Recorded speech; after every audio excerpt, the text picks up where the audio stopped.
Hello, Grace Church.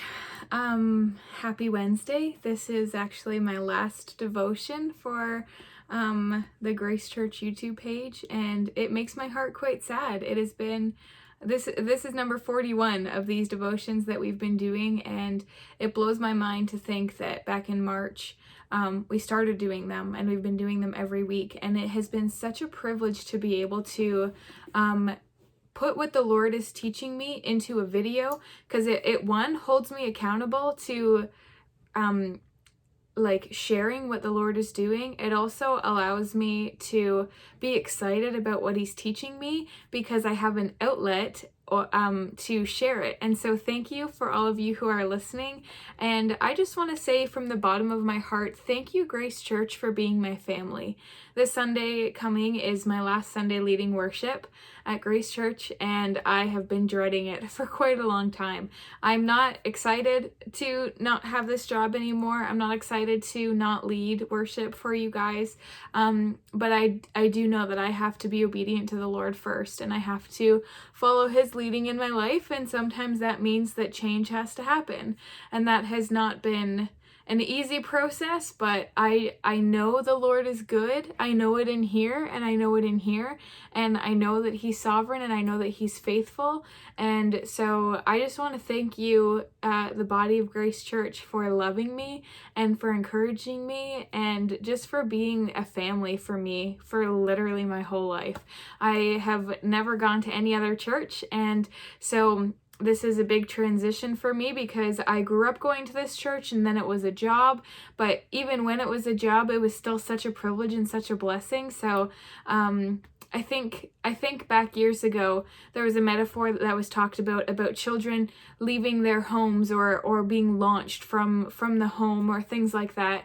And I think we use the analogy of a paper airplane. Like if you fold up and if you prepare this paper airplane so well and you go and you never throw it and it never gets launched, what's the purpose in that? And so I've been thinking about that a lot this week because I feel like you guys as a church body have been supporting me so well and have grown me. Like I've grown up in this church and I've grown up with you guys as my family, and you guys have trained me, you've supported me, you've encouraged me, you've blessed me, and you have formed me into probably a weird looking paper airplane, but you guys are launching me, and I just feel so well prepared to be continuing forth in life, knowing that I am supported by a family that I've known my whole life, and I know that I'm not going to be a stranger to Grace Church, and I just wish that we could still meet together in person, but I am grateful for each and every one of you and how you've poured into my life through some of the most exciting parts of my life, but also through some of the most challenging parts.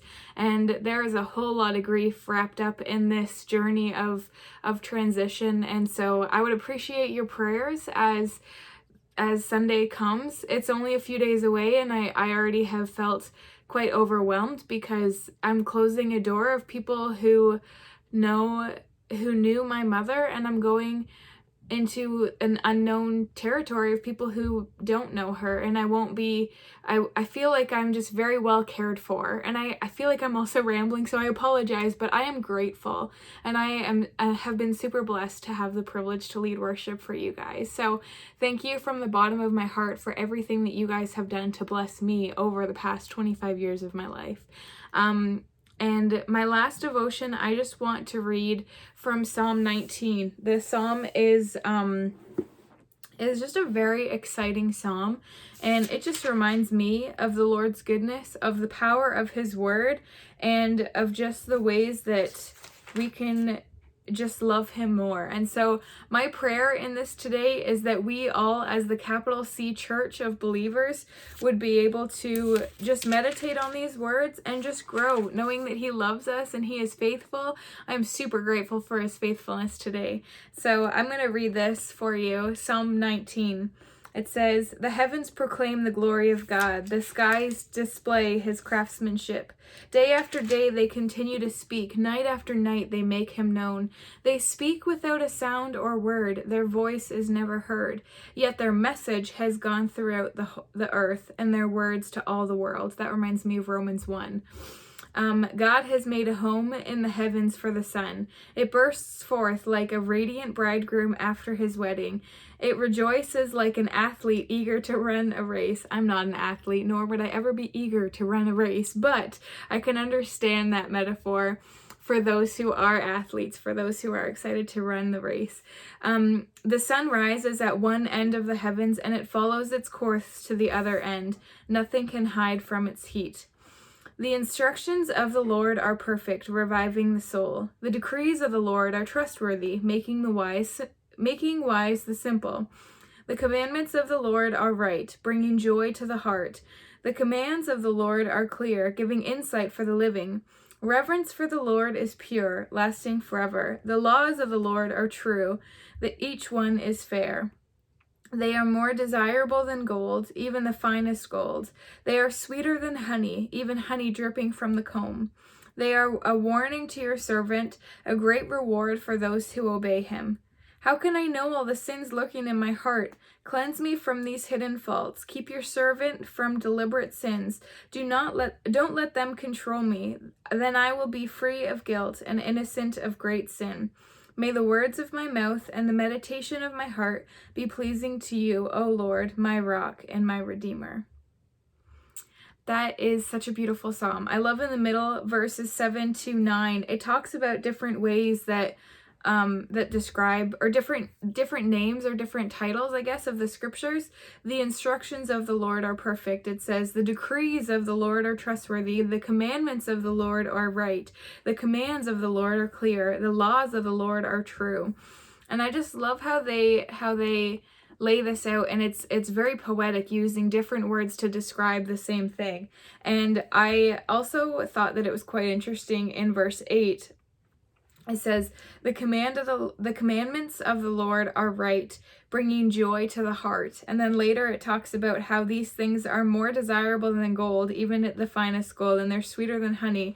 And I think sometimes when we think about the commandments in the Bible, we're like thinking about how they might be rules or regulations that we have to follow. But I once heard that the commandments of the Bible are like vows to a marriage, and how people desire to keep their vows to their spouse because of the love they have for them is the same way how we want to keep the commandments of the Lord because of the love that we have for the Lord. And so the fact that it says that they bring joy to the heart and they revive the soul, and they are sweeter than honey and more desirable than gold, that doesn't surprise me, because I want to keep my vows to my husband, but I also want to keep the commandments of the Lord because I love him and because I want what's best, I guess, that he has for me.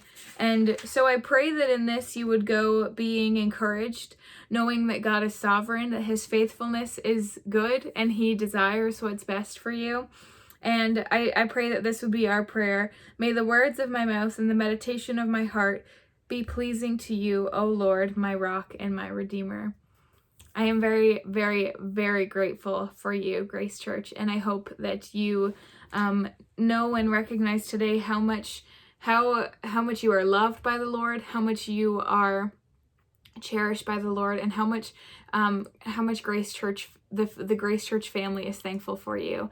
And so I again just want to say thank you from the bottom of my heart for the many years of love that you guys have given me, and just the support that you guys have given me. I am super grateful for you guys. And so I just want to thank you for listening to potentially 41 devotions by me. And if you haven't, you don't need to go back and listen to them. But thank you for taking the time out of your day to listen and to, just be a blessing to others. And yeah, I'm super grateful for you, and I hope that you have a wonderful Wednesday. Bye, everyone.